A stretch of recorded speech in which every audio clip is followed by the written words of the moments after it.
आई भैया हम सिंगर सोनू समरिया आप सब तमाम भोजपुरी श्रोता समाज के पैर छू के प्रणाम करतनी।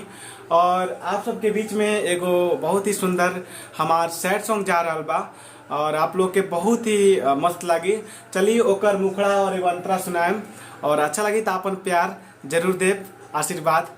जरूर देव। चलिए सॉन्ग सुनाओ तनी।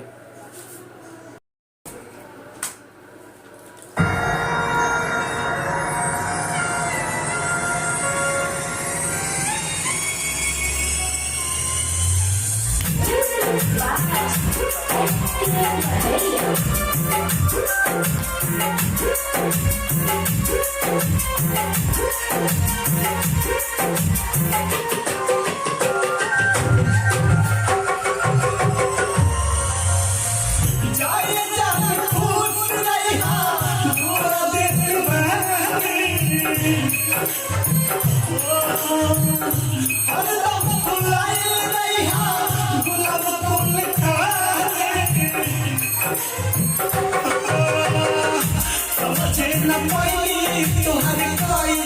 छोड़ के समझे न पाई तुम्हारे कोई छोड़ के पिया कमाता रही हमारी प्रेमी बदल बदल के हमारे पैसा छापता रही है प्रेमी बदल बदल के गलती हो दिल में घुसई हो इरादा तुम्हारी देखने बड़ी पछतई हो गलती हमें कई हो दिल में घुसई हो इरादा तुम्हारी देखने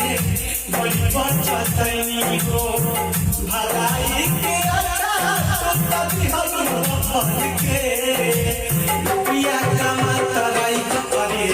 प्रेमी बदल बदल के अरे बढ़िया छापता रही है प्रेमी बदल बदल